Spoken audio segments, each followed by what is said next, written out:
Hey everybody, welcome to the 100th Q&A. I'm really happy that I made it this far, and I really hope I get to continue doing these. And I did do some Q&As before mixed into the weekly roundup, but I really like how it's separate and much more laid back and off the cuff and just kind of a more personal way to interact with people.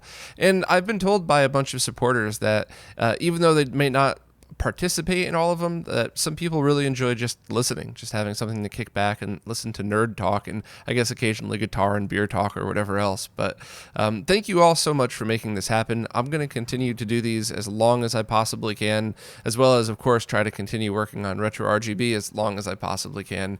But I mean, 100 of these is a really solid reminder that you're all the ones that are keeping this going. So thank you all very, very much. If you already support, you're awesome. Thank you. Don't change a thing. If you don't support, maybe consider throwing the minimum payment a month, depending on your own situation or what support services you're already signed up for. But either way, I'm just really appreciative to still be here. And I guess let's just jump in with this week's questions. First up, ABO Hiccups wants to know if I'm planning on making a 2.4 gig RF versus Bluetooth controller lag test video. I guess they use Bluetooth controllers from 8BitDo and don't feel any lag. And I will include that in a future video I'm working on just about lag in general. However, that was already done. The tests that already came through showed that Bluetooth controllers have significantly more latency than your average RF controller. Now, of course, this is always going to be skewed by whatever your environment is. So anytime you're surrounded by wireless networks, like in a city, all of these things are going to be more variable. If you're next to a microwave or something that's running when you're using these controllers, that'll skew it. But in average use scenarios, a typical RF-based controller, which they both run on 2.4 gigahertz. I think it's more about the protocol, but it looks like the Crix controller was 3 milliseconds or less, and the 8BitDo RF controller was 3.6 milliseconds, so also on average pretty much nothing. I don't even know that professional gamers would ever be able to even tell 3 milliseconds, but the average Bluetooth controller was 21 milliseconds of lag, which is over a frame and absolutely noticeable for any real hardcore gamer, or anybody at the very last level of an old school game that's all of their moves, each move like really makes a difference, and if they're going to win or lose, you might not know that you're feeling lag, but you might just not be winning a game that you've been able to beat before. And that's really, even for people that aren't sensitive to lag or are used to playing games that have normal input latency anyway, you might not notice it while you're playing, but the experience will be different. So modern consoles are designed around input latency as well as flat screen TV's latency.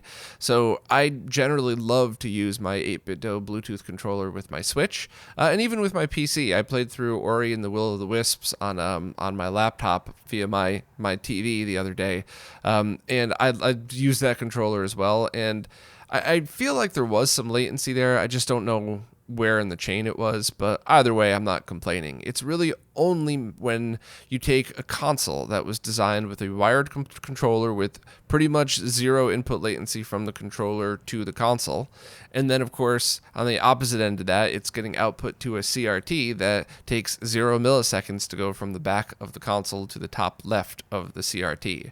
So if you could use that as a median of 0, so even if there is latency in that equation, I mean that is the median of 0, that's like the marcation point, and anything added to that is added latency. So in the original NES scenario, to a CRT, if you use a Bluetooth controller, you're going to average over a frame more latency.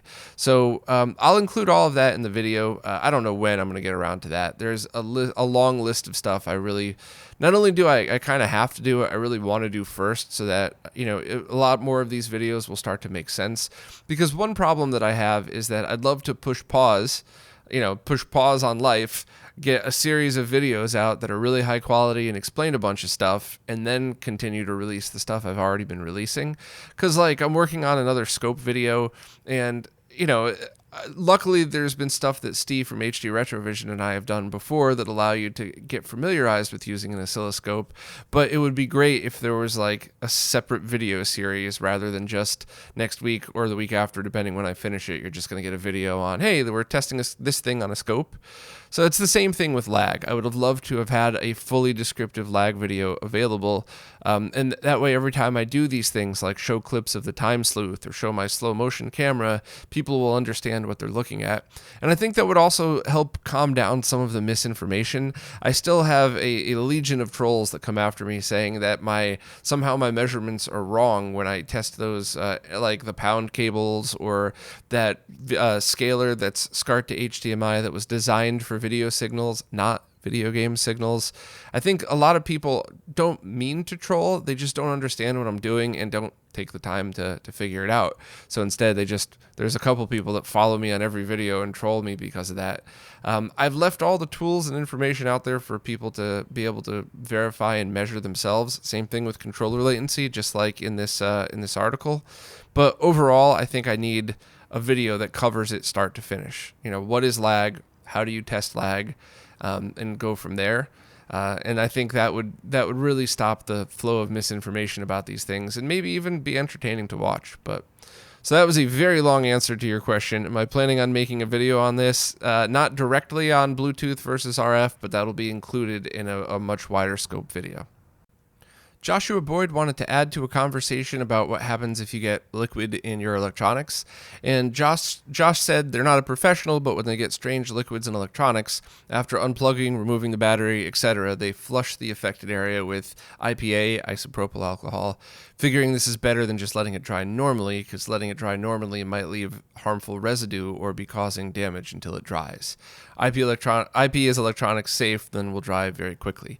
I don't know the solid answer to that, but I'll tell you what I am confident in saying is that if you spill like soda on an electronics board, yes, absolutely, don't just let that dry, clean that off. In fact, any liquid that's corrosive or sticky of any kind, absolutely, then use isopropyl. What I don't know is I'm not sure what the proper use if you get water on your electronics device is. Do you tap it out, hit it with a compressed air, and then re-scrub it with IPA, and then do everything that we said, more compressed air, leave it in UV rays to dry out a little bit, or do you just leave the water? I don't know. That's a good question, and I don't know if that would require a little bit more of a scientific explanation to it. So that's something I'd love to touch upon at some point. I'd really like to talk to people who are chemists that understand the way a lot of these things work. And, hopefully I'll get the opportunity to do that at some point. But right now, I don't know the answer is what happens if you have water on it. Do you then put IPA? But I am very comfortable saying if you spill a beer or a soda or something on, or even too much flux on your board, it's probably a good idea to scrub it off with isopropyl and like an electronics brush or something like that, and then blow it out and let it dry. Cole Vega says they got to the end of installing the NES RGB with the SNES style multi-out and are getting a weird bug where the black pixels on characters slowly turn white after about 15 minutes of gameplay. After about 3 more minutes, the console resets itself and the cycle repeats, but much quicker. They're opening up this question to anyone in the comments with NES modding experiences, and I'd love to know why this is happening. So, that sounds to me like capacitors. So, did you wire it in? Did you wire the NES RGB itself to work with a SNES cable that already has capacitors in it? Did you wire it direct? There was a bunch of choices on that, and I think Tim changed the board around a little bit to make it less confusing. But now that, unfortunately for the short term, makes it more confusing, because then do you have an old board or a new, which instructions are you following? What's in your cable? What's not? I've always very, very strongly been an advocate for make your output match whatever the cable it is. So if you're using a SNES style multi-out, use a SNES cable that works on Super Nintendo, N64, or whatever, and then make sure that output port sends the exact same type of signal that a Super Nintendo would send, so that you don't have to worry about cables that look the same but function different. So that's just the first thing that pops into my mind. Another thing you mentioned is you were initially using the onboard audio for the NES RGB, but switched over and tapped the stock audio. Maybe one of the caps on the NES RGB is bad. Maybe. There's always a possibility, especially if you're doing something like you run it through the NES RGB and the audio is quiet, and then you run it stock and it's fine. There's always a possibility, but I don't think too many people have found bad NES RGB boards. There was one chip that a few years ago, Tim, as well as pretty much half the people buying that chip, got scammed and ended up getting fake chips that were marked the same. It was something that would have happened to me, definitely. I wouldn't have been able to tell the difference, and I'm kind of happy that Tim took the time to figure it out, but I don't think that sounds like this. And you said you tried recapping the motherboard, but this is not, this I don't think would be so much the motherboard as it would be the output of the NES RGB going through that cable. So I would go back and double check all of this stuff, and if you're still having an issue, there's got to be something else there. Or if you have a friend with a NES RGB board that'd be willing to let you use it, maybe you could swap boards and see if the problem follows the board or follows the console or the cable or other stuff. But once again, this is why I usually say, unless you don't mind going through stuff like this, I usually recommend people have the more complicated installs like this go through some kind of, I'll say professional, only because it's an easy way to describe it, but basically somebody that does these things all the time, because somebody might have done 100 NES RGB installs, and this already happened on 2 of them, and they go, oh yeah, I know what that is, and they already have the parts right there to fix it, whereas your average person, including me, by the way, if I did one of these installs and I had that, I would end up having to contact one of my friends who would then have to spend even more time troubleshooting, because it's not even that they would have to just fix what's wrong. They'd have to go back through the entire installation, make sure I didn't make any mistakes, make sure I didn't nick any traces on the motherboard. That's happened to me before. So certainly not, by all means, I'm not trying to shame your installation. I'm just saying that it might end up getting to a point where you have to send it to somebody that's done a ton of these who might be able to help. So I would just start checking the full path from board through the cable to your target device and see if the cable or the output is at all the issue. Raymond DeVrede says they're a big fan of the Amiga and they use them with CRT monitors, but were considering using a MiST or a MiSTer, but they want to make sure that they could use original joysticks through whatever device to the CRT. So yes, that's going to be an issue on both of these. You're going to need to have some kind of controller adapter. One way is Amiga controller to USB and use those. Another is using the Bliss box. I don't know if they have an Amiga input. They probably do, because the Bliss box, it's all based off the same technology, and I think they have controller adapters for absolutely everything.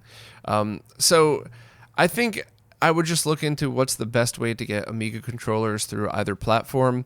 It looks like while MiST is basically why MiSTer even exists, that was the start.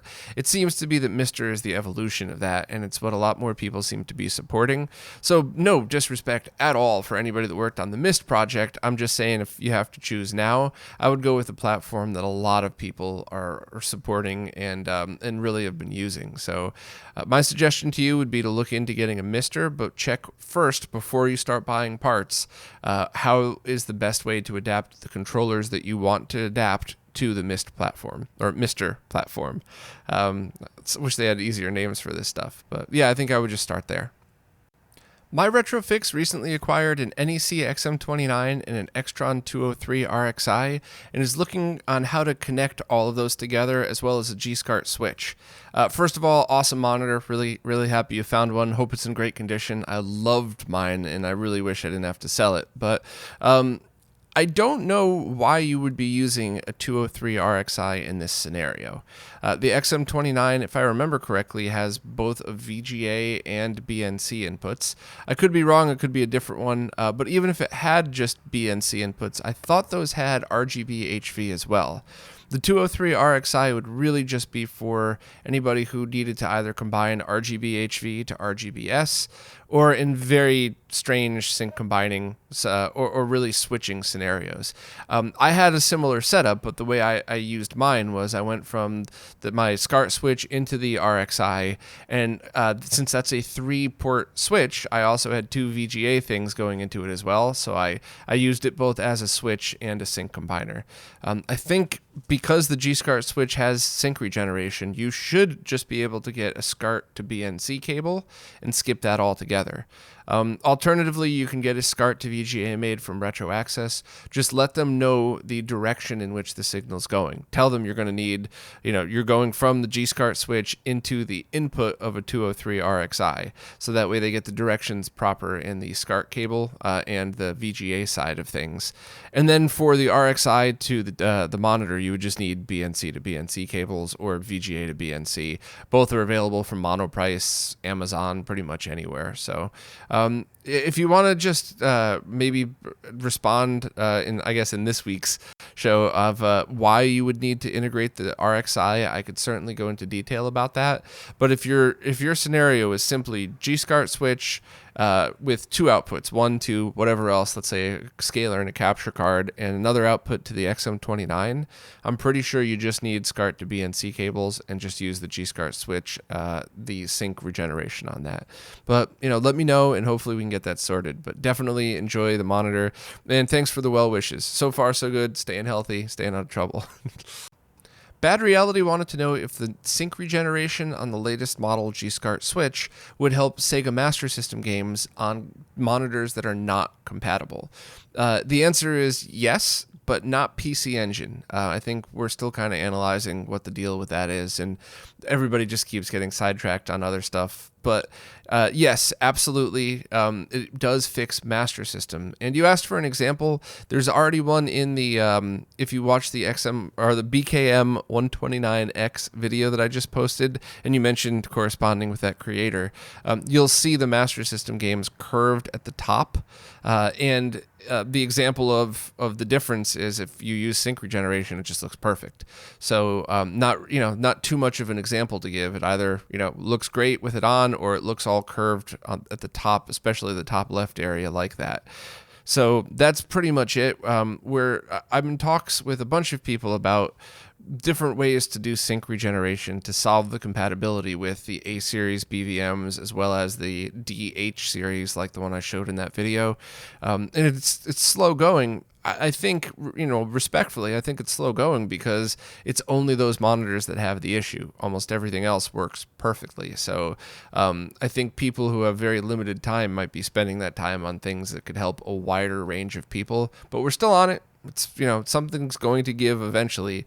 There's just not enough hours in the day. And also thank you very much for the shout out. Happy 100th supporter Q&A video. Much appreciate the shout out. Adam Cameron wants to know if I have any information on when the plug-to-plug SCART coupler will be available to purchase. Funny you mentioned that. I just talked to Greg from Laser Bear yesterday about this, and I sent him one of these wrapped in tape as well as a couple others, and I think he already finished a case for it.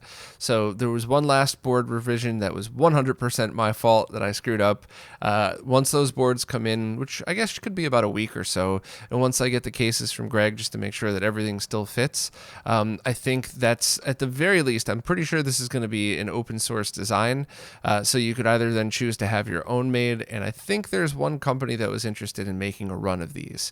And if that's the case, I know a lot of people disagree with me on this, but if that's the case, if a company is going to step up to the plate and make these available, I would really appreciate if everybody involved would do something like wait until pre-orders open on that store before releasing the files, because while we all want to share things and while all of us believe in open source, I don't ever want to see a company take the risk and spend whatever amount of money it is to front the money for these devices just to have another company who I've mentioned before. There's one in particular I'm thinking of.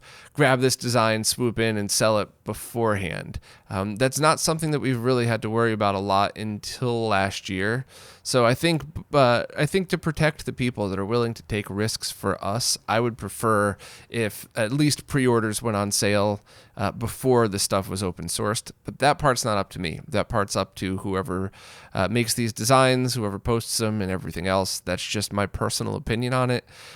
So the quick answer to yours is there should be something made available very soon. I'm hoping pre-orders would be within a few weeks, and I'm hoping designs would be available to the public as soon as they're verified. It could be as early as soon as they're verified, and we'll let everybody else talk about when they're going to be released and all that stuff. But yeah, I guess those are just my thoughts on it and as many of the facts as I have at this moment. Bo Lee has a question that, depending on who you ask, you might get a different answer to. Bo wants to know if I think it's worth it for them to do the UniBIOS mod on their Neo Geo AES if they plan on getting a Neo SD Pro in the future. I probably won't be buying any cartridges anytime soon due to the price, but would I gain any benefit from the UniBIOS mod? It is my personal opinion that on something like an AES, where you could already use a memory card if you would like, and a lot of the other functionalities that you would get from the UniBIOS could be built into the cartridge itself, the Neo SD Pro, I wouldn't bother. I would just leave it stock and use the advantages of the Neo SD or DarkSoft or whatever cart that you end up getting, and still have the ability to save all of your games on a standard memory card if you would like. That's just my opinion, though, because a lot of my friends who are diehard Neo Geo fans are under the mentality of everything Neo Geo gets a UniBIOS, all the little tweaks in it and stuff like that. So I think I would just go to the UniBIOS website and read through the features, and then go to whichever ROM cart you decide to buy. You said Neo SD Pro, I guess, and read through those features and see if there's something that the UniBIOS offers specific to your setup that whatever feature of the ROM cart doesn't. But the biggest difference between AES and MVS is save games. So as far as I know, these ROM carts can save your game to the cart on an AES, but not on an MVS without patching the ROMs and getting really complicated. That's a big part of it right there. And also people who play the carts, right? I think a lot of AES owners collect the carts and would happily game on a ROM cart, whereas a lot of MVS users use the games. And this was predominantly because of price. I don't think anybody who spent $15,000 on Neo Turf Mastiff for the AES wants to constantly be plugging that card into their console. Whereas if you spend $200 on it or less on the MVS, sure, use it, enjoy it. So I think that's a big part of it, because the UniBIOS mod allows you to change regions and all these other things for original cartridges, whereas the ROM carts can let you just do that right from the menu very easily. So my suggestion, if it's an AES, leave it alone and use the features on the ROM cart, but double check just in case. You might go through the settings and find one thing on the UniBIOS that's really important to you, regardless of what that might be. So hopefully I pointed you in the right direction. Robert Dickinson said they don't have any interest in Raspberry Pi gaming, but they do have an interest to watch movie files on a PVM or BVM at 240p, or I guess 480i as well. They don't know anything about the Pi, but if they could use Mike Chi's device to do this, it would be pretty neat. Apparently, Pis can run the VLC program. Would there be some kind of similar config file that would need editing to output 240p? So I vaguely remember doing exactly this. It was at least 2 years ago, so I'm a little bit rusty, but what I think I ended up doing was using LibreElect and the Media Center program that's in there, and I think I configured my Pi on an HDMI output, so I think I configured it in like 480p or something, got everything all set up, made sure it was working, made sure my files were streaming properly, and then I just changed the config.txt file and added a Raspberry Pi hat, and then that's exactly what happened. Then it just switched right over to being in RGB mode, and everything else still kind of worked. And sometimes it was hard to navigate the menus and stuff like that, but overall it did seem to work. Now, just to let you know, when you're watching movie files and certain content on your PVMs, you're actually going to want the original resolution that the movie or TV show was in. So a lot of DVDs, especially anything that was TV and not movie based, those are all 480i content, and anything that you might download. Whereas if you force them to 240p, it's gonna look like a video game, and the scan lines are going to be too big. It's not going to be the look that most people would go for in that scenario. And also don't forget the 480i doesn't really look that bad on a CRT versus either the flickery or weird look that the interlaced lines look you might get on a flat screen. So I think you're on the right track. The only other thing I would check into is those very cheap HDMI to, let's say, component video converters. As long as your PVM and BVM accepts component video, that's a super easy way to accomplish this. Just go HDMI out to one of these converters, component video to your monitor, and those, I'm 99% sure those will work fine with 240p, 480i, and even 480p. And that's even a way that I was able to play certain Blu-ray content in 480p, and so progressive scan on a CRT monitor, and that worked really cool as well. That was I enjoyed watching movies that had a lot of film grain. They weren't cleaned up for modern TVs. I enjoy watching those specifically in 480p on CRTs because you get the lines that cuts through the film grain that makes it feel like you're watching an older movie, but really clear. I felt that 720p was actually too sharp, especially on a BVM, because then you could see all the same film grain that you could on your flat screen. And one thing that I do really want to do a video on is what is the best resolution to watch movies and TV shows on a PVM. So my guess would be if whatever you're watching was originally only shot in 480i, so made directly for television, that just watching it in 480i is probably going to be a good way to do it. But what about trying to deinterlace to 480p on a CRT? Would you still get interlacing lines? Are things like movies that are only available on DVD but, were shot in progressive scan, will those deinterlace really well? That's something that I can only answer after doing a lot of testing and trying a wide different variety of files and stuff like that. So I guess for now, that was a really long way of just saying, yeah, you could absolutely do that. Get your Pi set up first with HDMI and then decide how you want to output via a plug-and-play converter, via a Raspberry Pi hat or whatever else, and just double-check that whatever solution you're using supports the resolutions that you want. And then the much more detailed answer is what resolution should you be watching this TV and movies in, and I'll hopefully have some cool videos and demonstrations on that probably by the end of the year. So much backlog, it's a little crazy, but it's definitely something that, at least even for my own personal collection, I'd really love to know the answer to that.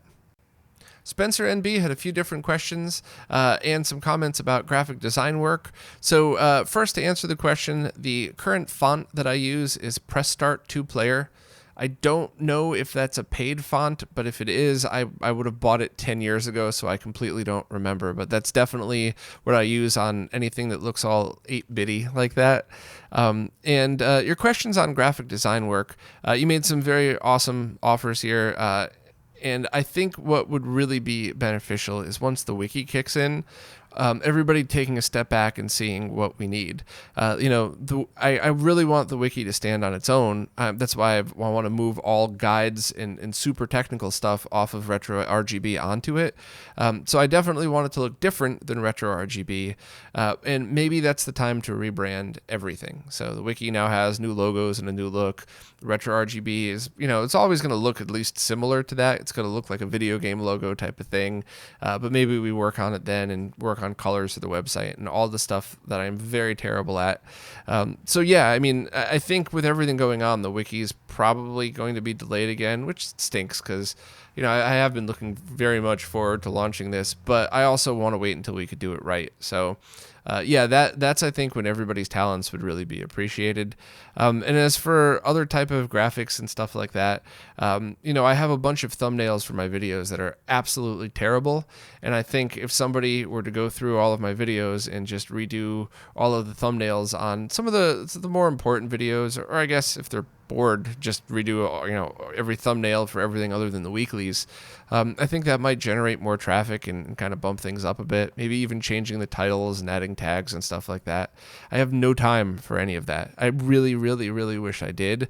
And more importantly, I have no artistic talent whatsoever. Zero. I can't even draw a stick figure without messing that up. Obviously, if you look at my thumbnails, you could see how the lack of talent in that effort. So, yeah, I would certainly be willing to talk to somebody if they wanted to give me some kind of package deal where they do, 20, 30 thumbnails for me for a decent price. I'm on a pretty strict budget these days, unfortunately, but I would still love to help somebody out. Maybe if somebody's currently out of work or something and needs some extra bucks and has some time to kill, maybe this would benefit both of us. I don't really know, but thanks very much for your offers. And I'll definitely keep everybody in the loop of what's going on with stuff like that. And you said, hope you're staying healthy and well. Yep, still, that new buzzword, social distancing. I'm definitely doing that. I've always been really diligent about washing my hands since moving to the city. After some of the stuff I've seen since I've been here, I always wash my hands after touching anything on the subway or even boxes that get delivered to me. Because, even if a delivery person put a box on the ground for a minute, how do you know that a dog didn't pee there an hour earlier or worse? So I think I'm pretty safe. I think I'm about as cautious as you could be without being paranoid and, living in a bubble. So I think I'm pretty safe. And now that it's been almost 2 weeks that I haven't even left the apartment, really, I'm going to start talking to other people that were equally as diligent as I was and see if we could organize like a small person meetup where, somebody who doesn't drink picks everybody up and we all just go to one person's house who was equally as sheltered as we've been for the past 2 weeks.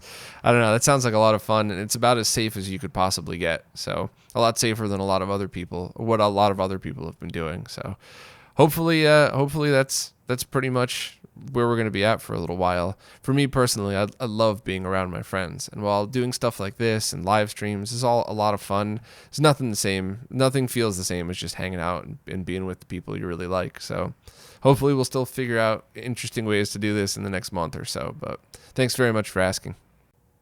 Well, that's it for this week. Sorry I didn't have anything big and spectacular planned for the 100th, but just all of the ideas that I had, with everything going on, they just weren't able to happen. I would have loved to have done something like this, live with my friends, all hanging out on a couch somewhere, answering these questions together and stuff like that. But I'll come back to this, and maybe when everything blows over, we'll do a celebration, and, we'll call it, made it over 100 or something, so it's the same recognition, just at a different date or something like that. So also, all the questions were on Patreon this week, but I just want to remind everybody that anybody who supports on any platform is eligible for these. And while I do spend a lot of time responding to people's comments on YouTube on other videos, these Q&As are really just a thank you and in interaction with everybody that supports. So I generally don't read or respond on the comments of these. As I've learned the hard way, you got to leave comments on all videos or you get punished in YouTube's algorithm on all videos, not just the Q&As. So, or not just the video that you turn the comments off on. So sorry about all that, but if you're new to this, just ask any question about anything you want to know the answer to, wherever it is that you support, on the latest support post. So this is week 100. So if you have a question for next week, just go to week 100 on any of the support services, ask your question there, and I will get to it the next week. And if I don't, it's almost always a mistake. I think it always actually has been a mistake. It's usually that I accidentally delete a file in post or something like that. So if I miss your question, either message me directly or just ask it again the next week. It's never intentional. But thank you all so much for your support, and I will see you next week. And hopefully, who knows, maybe we'll get through another 100 of these.